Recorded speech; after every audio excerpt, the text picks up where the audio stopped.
Olá, Porto Velho, querida e amada capital simpatia. Olá, você de todo o grande estado de Rondônia, que me dá o privilégio da sua audiência. Eu sou Benito, esse é o nosso conteúdo Amazônia, e estamos juntos aqui mais um dia para encurtar distâncias e levar até sua casa informações que agregam valor. Mas primeiro, sempre, vamos evocar aqui aí sobre todos nós as bênçãos e a presença de Deus. Que o grande arquiteto do universo, que é Deus, não é outra coisa senão Deus, tá? Venha sobre todos nós trazendo saúde, paz, prosperidade, luz, força e beleza em tudo que fazemos.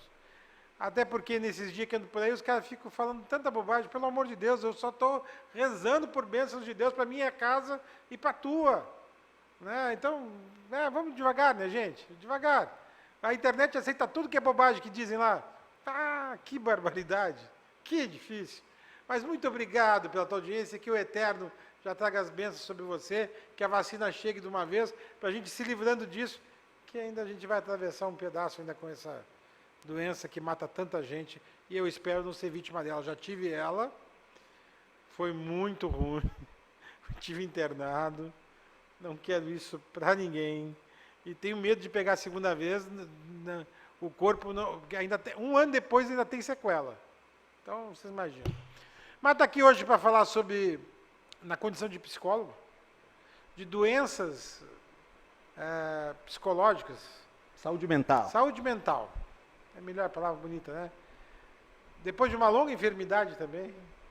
Vem aqui me dar o ar da graça, né? Está vindo aos pouquinhos, ele está voltando. Você está bem, meu querido? Muito obrigado, Benito. Estou bem e muito feliz de estar com você aqui novamente no programa, com os telespectadores do conteúdo Amazônia. É uma das coisas bonitas da minha vida, esse espaço que você me oferece para conversar com o povo de Rondônia, esse espaço que você abre para um professor da Universidade Federal de Rondônia poder levar à população aí algumas informações sobre o nosso trabalho. Muito obrigado. Como diz lá no Ceará, não vem porque não quer, falta de carinho não é. Tá bom? É que você anda com os flamenguistas aí, ultimamente está difícil se fala relacionar com esse gente. pessoal, eles estão ganhando muito, tá complicado. Não te preocupa que está acabando, não te preocupa não. Já andaram tomando uma sapatada do Vasco uns dias aí. Não vi. Foi 3-1. Foi. Oh, depois vamos saber disso. Tomaram 3-1 do Vasco. Mas é um timezinho reserva deles, mas igual já. É para aprender a apanhar. É bom. Preciso saber disso para dar uma zoadinha no pessoal.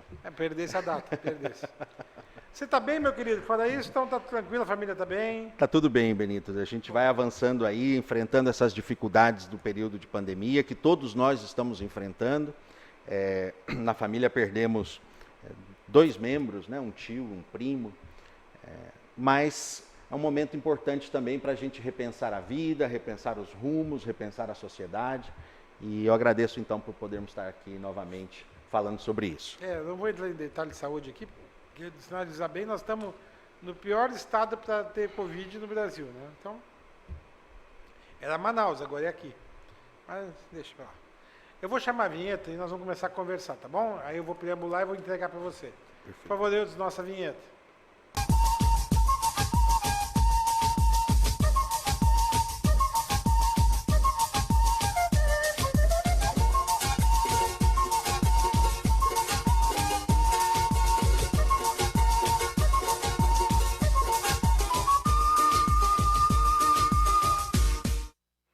Bom, vamos lá. Josenir, me preocupa muito, assim, ó. Eu vou começar pelas crianças e vou terminar nos adultos, tá? Eu já tenho falado isso, tá até repetitivo aqui no programa. Pô, imagina as crianças, eles tinham vida, cara. Pô, eu saía com os meus filhos para levar eles no parque, para levar... Eu providenciava férias para eles. Eu dava um mínimo de lazer, porque eles estudavam de manhã, às vezes de tarde, ajudavam nas tarefas do lar e tudo mais. Com a pandemia, cara, você tem que mudar todo o sistema da sua vida. Primeiro, você não consegue mais tirar eles de casa para nada. Nada. E eles estão pior, eles estão entrando num ritmo que eles não querem mais sair de casa para nada. Até porque em casa tem o videogame, que é uma coisa que resolve o problema deles. Né, de interação até com outros, joga online, resolve. Aí, só que eu fico notando que quando voltar às aulas, como é que funciona? Que não vai ter voltar tão cedo também. Mas assim, mas vai voltar, não vai durar para sempre.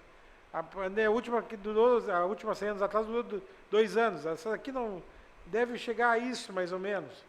Passando um pouquinho, porque do jeito que foi, aqui no Brasil, capaz de passar um pouco. Vai depender das novas cepas, né? E das vacinações, né, meu querido?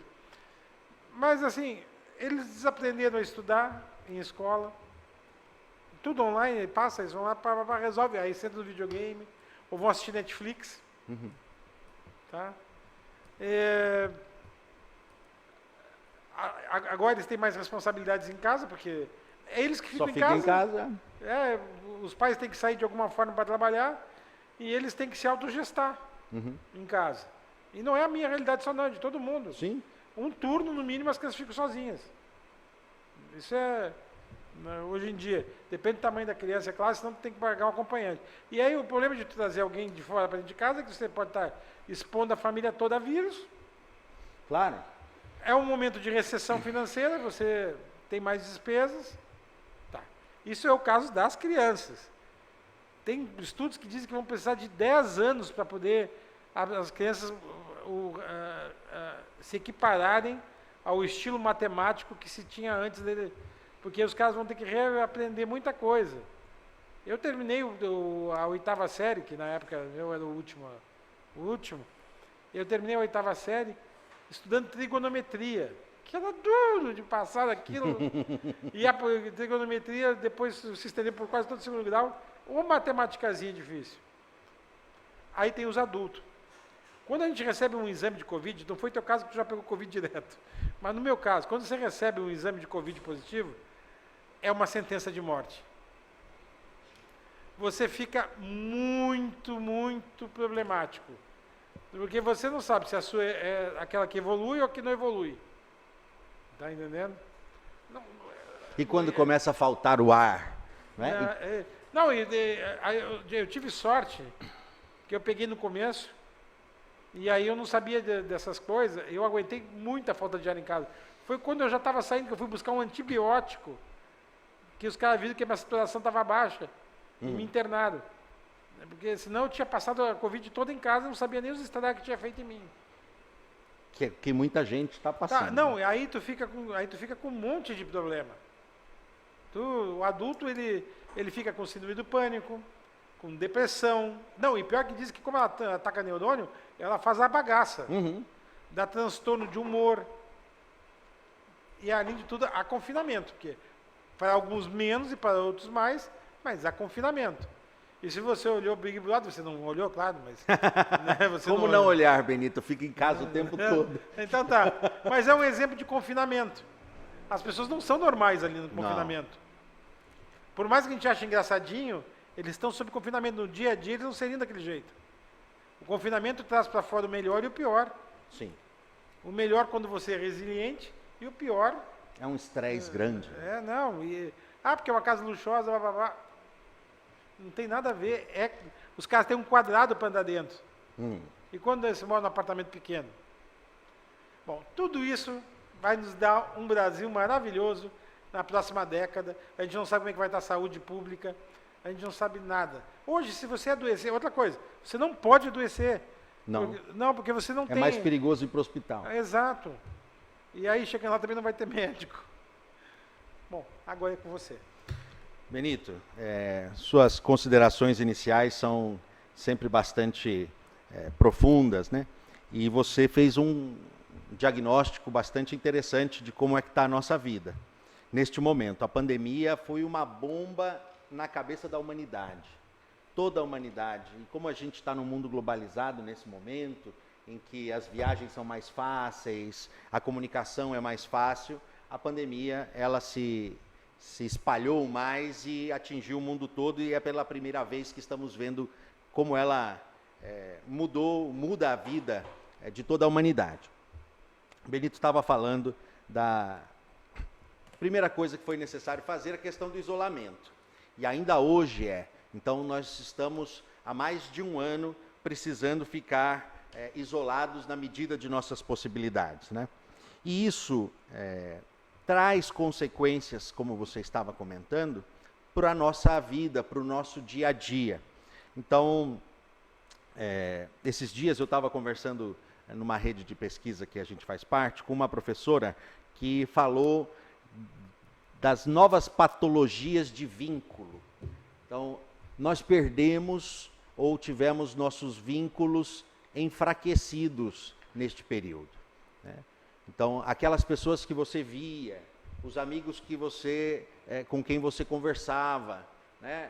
Enfim, até os colegas de trabalho com quem você convivia, tudo isso sofreu uma mudança muito repentina, muito intensa e faz com que os nossos vínculos estejam, de alguma maneira, sendo afetados, né? Hoje em dia, é sinal de amor não fazer visita. Que difícil, né? Que difícil. Então, nossos vínculos estão afetados. Tem essa questão do trabalho e da escola, do dia a dia que você estava comentando, né? Nós estamos, então, também passando por dificuldades de adaptação. Como a vida tem que mudar, nós temos que nos adaptar e isso gera um estresse muito grande. Então, por exemplo, dentro da família, as relações mudaram. Você está confinado, como disse, com os filhos, com a esposa, com os cachorros, e é o tempo todo. E já não se trata mais de uma questão de amor, tá, pessoal? Não é isso. Mas quando você fica confinado com alguém durante muito tempo, isso gera um estresse tão grande que a própria relação se vê afetada com isso. Então é importante a gente dar uma atenção para essa questão, né? As famílias estão tendo que se adaptar, isso gera, inclusive aumentou a violência doméstica, porque, como você disse, isso traz o pior de nós também, né? Então a questão da violência doméstica, dos transtornos de humor, é algo que está afetando a família brasileira. A educação. Todos nós gostaríamos que as crianças e até os meus alunos da universidade estivessem indo na faculdade. O sistema de ensino, imagina como ficam os professores também, né? Você que está preparado para lidar com turmas e boca, cara. Não tem, entende? Vocês, o que vai fazer? Ou é isso ou é não fazer. O que é o melhor para a sociedade, né? E a gente vai tentando se adaptar. Então, este momento de adaptação muito forte que nós estamos passando gera estresse, gera trauma. Existem traumas de adaptação e este é um dos problemas. Também quando você está numa sociedade em que há uma doença matando de forma crescente as pessoas e, ao mesmo tempo, a saúde pública já entrou em caos, como é o nosso caso aqui. E está em caos faz tempo, a gente se acostumou já. A gente estava com medo uns meses atrás, agora acostumou. Não, a gente reclamava assim, e olha antes da pandemia, porque tem gente morrendo no chão dos hospitais. E agora que não tem mais hospital? Pois é. Então, não há nada que não possa piorar. Pois e pode piorar certamente, né? E aí, a questão dos lutos. Quantos amigos aqui do programa? Não, nem me fala, porque aqui que morreu de gente que fazia parte do programa. Vou pegar 3 exemplos. Anísio Godaeb. Um querido, uma pessoa, olha, esse eu senti muito, sabe, Benito? Porto Velho perdeu com a morte, com a passagem do Anísio. Né? Passava aqui todo mês. Imagina. Enfim, a questão... Nem vou dar os outros 2 nomes, porque... Mas a gente não consegue lidar tão fácil com isso, nós não somos máquinas, né? Lá em casa, por exemplo, um tio faleceu e um primo faleceu. E, ao mesmo tempo, você abre a internet e tem que lidar com discursos negacionistas ainda. Então, as políticas públicas apontam para outro lado. Rapaz, os caras desejam tua morte. Pois é. Eu fiz uma postagem no meu Face dizendo que eu era contra o tratamento precoce, sou a favor tratamento não, mas da descoberta precoce, como é que chama? Esqueci a palavra. O tratamento precoce que, na verdade, não existe. E aí, Exato. como se vende como um tratamento precoce... da testagem ampla para todo o tempo para Sim, sim. detectação precoce da doença. Tá, ok. Tá, Diagnóstico que era a detectação precoce salva vidas. Isso. Tá, mas não o tratamento precoce. Claro. Meu amigo desejava a minha morte, que eu fosse entubado para ver como é bom. Sim. Eu fui ameaçado também. Eu fui De novo. Nossa, não, eu acho assim. Gente, é minha opinião e eu não pedia de ninguém. Eu só botei um selinho lá, sou contra. E aí, Quando o negacionismo começa a entrar na universidade, Benito, quando você tem que discutir com colegas de trabalho, não do meu departamento, mas enfim, quando esse tipo de coisa começa a se infiltrar na universidade, é porque algo muito preocupante está acontecendo, né? Então, todo esse cenário, meu irmão, e esse é o foco hoje, não é nem discutir as questões políticas e tal, todo esse cenário nos afeta fortemente. E é por isso que um dos grandes problemas que nós vamos ter que lidar é a questão da saúde mental. Ainda não está no foco das discussões porque nós estamos no meio da emergência sanitária. Mas todos nós, em uma certa medida, estamos sendo afetados em nossa saúde mental neste momento da pandemia. E como assim, professor? Vários casos, e aqui vou citar alguns exemplos, para já irmos... Não, a gente está bem. Citar alguns exemplos de problemas, de transtornos que cresceram neste período. Então, por exemplo, transtornos de ansiedade. Você está diante deste quadro e a única coisa que pode fazer é se isolar. Não é? Porque não tem a vacina não depende de você, a cura não depende de você, né? Então, isso acaba gerando, com o tempo, uma tendência a ficar preocupado com coisas com as quais você não consegue lidar, não dependem de você. E esta ansiedade acaba se transferindo para o corpo, e aí, você já falou disso no programa, eu vou falar agora também, a gente acaba sentindo um início de pânico, uma coisa que não tem uma explicação racional naquele momento. Não é nada especificamente perigoso que está acontecendo, mas a reação fisiológica. Não, qualquer febrícula, eu estou com Covid, vou morrer. Pois é. Então,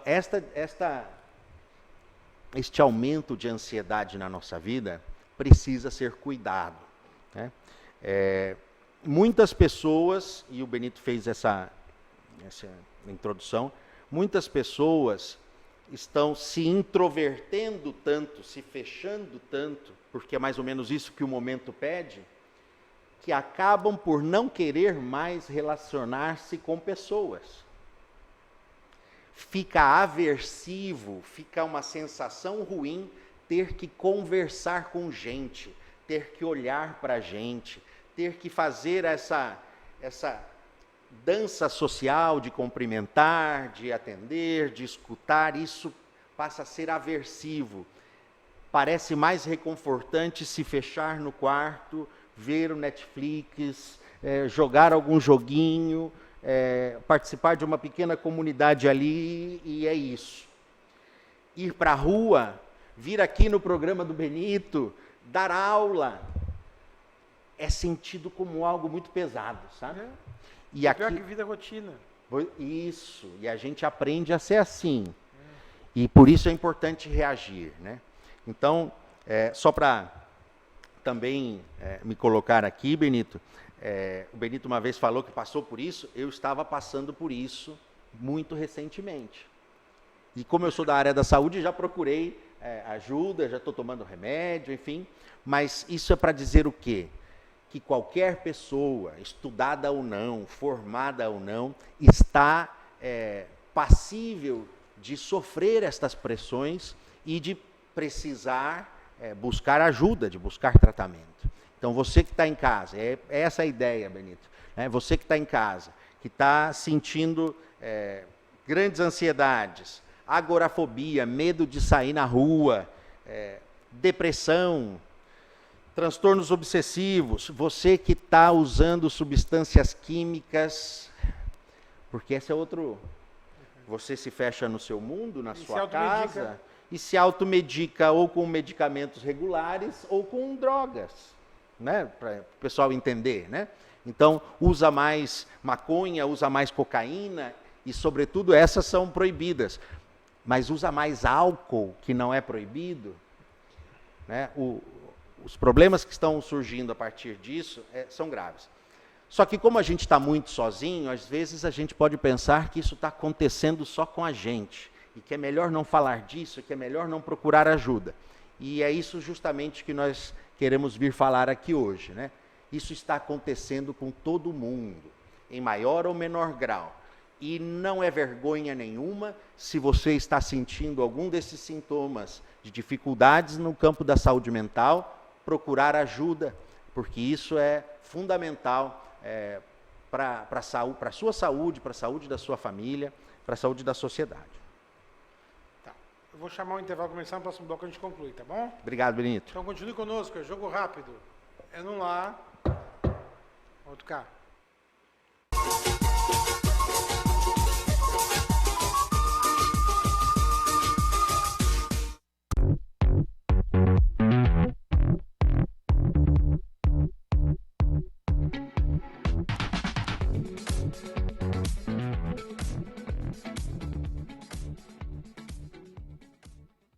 Portal O Rondoniense. Notícias de seu município, estado, do Brasil e do mundo. Sobre saúde, economia, política, esportes, cultura, tecnologias e muito mais. Com a credibilidade que você precisa. orondoniense.com.br. Sob medida.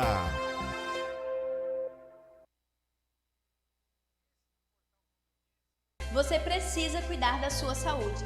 Está sem plano e cansado de ter que esperar? Venha para Sol Saúde, próximo à Praça da Pirâmide, com as principais especialidades médicas, exames laboratoriais, com toda a atenção e agilidade que você precisa. Afinal, saúde é coisa séria, não é mesmo? Sol Saúde, atendimento popular para toda a família. 3213-0163. E estética Mãos de Fada. Depilação, designer de sobrancelha, extensão de cílios, limpeza de pele, clareamento íntimo, axilas e tratamento para a estria. Avenida 7 de Setembro, 6158, bairro Igarapé.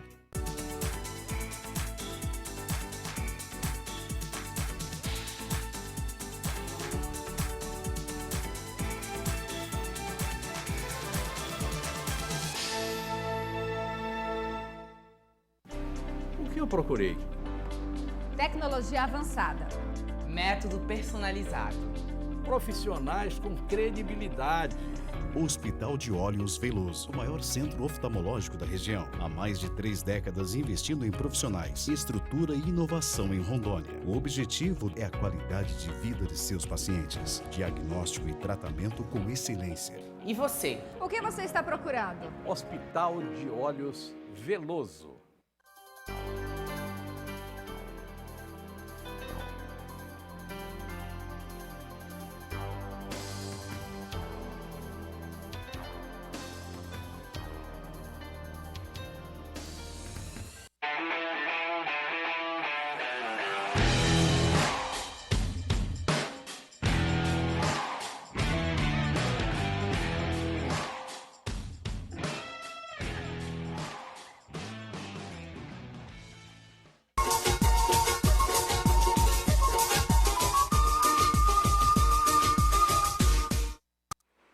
Bom, estamos de volta. Professor, seus conselhos finais. Pessoal, primeira coisa, é importante entendermos que estamos num momento de exceção na nossa vida, um momento de grandes transformações e que, de alguma forma, vamos precisar nos adaptar tanto para esta condição ainda antes das vacinas, quanto também para a vida pós-pandemia. Essas modificações que estamos tendo que enfrentar na nossa vida, trazem estresse e uma pressão sobre a nossa saúde mental muito grande. Além destas condições, a própria doença o coronavírus e as dificuldades no campo da saúde fazem com que o nosso corpo também entre em desequilíbrio, sendo um fator a mais para essa dificuldade no campo da saúde mental. Então, para irmos encerrando, o que eu quero dizer é, entenda que isso é algo que está crescendo na sociedade, não é algo do qual se deva ter vergonha. Se você está se sentindo muito pressionado no campo da saúde mental, vale muito a pena procurar um profissional no campo, nessa área, psicólogo, psiquiatra, para ter um acompanhamento. Não se isole tanto, não se afaste tanto das pessoas, né? Vamos ter cuidado para que a nossa felicidade também possa acontecer, tá certo? Então é isso, Benito. Muito obrigado pela... Não precisa agradecer, falta 3 minutos. Então tá ótimo. Deixa eu te fazer um questionamento. Agora, o que você tem visto, assim, acompanhado, você é um cara que... porque já começa a se falar em política pública de aparato para resolver os problemas psicológicos pós-pandemia. Nós vamos ter uma sociedade sequelada. Sim. E não vai ser sequelada, porque quando se fala em psicologia, os tratamentos não é como tratar vesícula, outras coisas, que tu vai lá, dá um remédio, alopécia. É um processo longo. São anos, assim. Depende, mas não é assim ir lá, tomar um remédio e acabou, né? Digo, eu tenho depressão, assunto é anos. Ainda mais depressão, tipo um exemplo. Tá bom, aí com certeza. Como é que você vê, só fazendo um exercício de futurologia, como é que você acha que vai, tendo em vista tudo que está acontecendo, como é que vai ser, por exemplo, daqui a 1 ano isso? Olha, Benito, infelizmente isso depende de política pública. E o campo político não está preparado para, de fato, discutir as necessidades da população. O que a gente vê no campo político são os poderes discutindo entre eles coisas para se manter nos poderes. A atenção à Covid, a atenção à saúde, a atenção ao SUS, inclusive a atenção ao censo. Enfim, a atenção ao campo de políticas públicas não existe nesse momento. Então, nós vamos chegar ao final da pandemia desestruturados como sistema de saúde para atender essa demanda. É por isso que, desde agora, é importante começarmos a sinalizar para esta questão. E daí, assim, olha, mesmo que você tenha algumas dificuldades, vale a pena investir um pouco em saúde mental, ou então procurar o Centro de Atenção Psicossocial, CAPS, né? Mas eu não vejo ainda a comunidade, a sociedade e, sobretudo, a comunidade política atenta a essa questão da saúde mental. Aliás, há pouco tempo atrás, houve retrocessos nessa discussão de saúde mental no Brasil, né? Então, só para encerrar, entendo que 2022, ano que vem, vai ser um ano importante para a gente ver se vai refundar o Brasil ou acabar de afundar, refundar ou reafundar o Brasil. Muito obrigado, Benito. Eu vou fazer um comentário, nós temos 1 minuto ainda, é inacreditável, cara. Sabe o que vai sobrar na área de saúde depois do Covid? UTI, que é o que não tinha antes. E aí, o que a gente vai fazer com esse monte Agora, o positivo disso, Benito, é que antes não se dava a atenção necessária para a saúde pública, já era um caos. Agora, a sociedade experimentou o que é não ter saúde pública. E aquele discurso de que o mercado ia, então, resolver os problemas sociais, inclusive o da saúde, se mostrou falho. Agora tu imagina, só para terminar. Não sei, alguns casos que pode ter alguma diferença ou outra, que é mais raro, mas a saúde pública ela faz a mesma coisa que a privada. A privada tu tem um pouco mais de acompanhamento e às vezes pode até dar certo, mas não é garantia. Não é garantia. Quando você tem que ir para morrer, beleza. A diferença é que tem gente que foi se tratar fora e ficou com 200, 300 mil para pagar, R$500 mil para pagar. E agora, paga como? Pois é. E aí foi para o SUS o outro, passou pela mesma intubação, saiu, está lá, e saiu sem dever um centavo. Então nós precisamos sair desse momento com um compromisso social pela defesa da saúde pública. Isso é estratégico para o nosso futuro. Não, e essa é a ideia, eu só estou acima de que, olha que situação que nós estamos. Não, e a gente está falando de um assunto e fazendo alguns exercícios de futurologia, mas assim, olhando para frente sem enxergar, né? Com certeza. É uma nuvem, assim. É. Uma brecha que você não enxerga pós-bruma. Eu me lembro aquelas brumas do sul, né? Que você enxerga até a metade da quadra e dali você não sabe o que tem te esperando. Né? Ou às vezes nem chega a dar um palmo na frente dos olhos, mal. Muito obrigado. Muito obrigado, Benito. Muito obrigado sempre, viu? Pela amizade, pela parceria de trabalho. Um abraço no pai e na mãe, se tu vê eles. Valeu. Tá? Não, um abraço não, manda telefone. Porque nunca se sabe. A mãe já tomou a segunda dose. Não, mas espera, tem O que pai dar 30 está esperando. dias. O pai está esperando a segunda ainda. Mas ele também, ele vacilou, né? Porque Ele vacinou naquela primeira que o prazo para a segunda dose é maior. Depende do tipo de vacina. Não, mas aquela é boa, porque aquela ali já dá uma imunidade isso. inicial, assim. Eu estou esperando qualquer uma que vier primeiro. Vamos torcer pela vacina, defender a vacina, pessoal. Vamos defender a ciência. Tá, gente, por hoje é só. Que o grande arquiteto universo continue descobrindo a todos com sua luz, sua vida, seu amor. E eu te encontro aqui com certeza no próximo programa. Foi um privilégio ter estado com vocês. Até lá.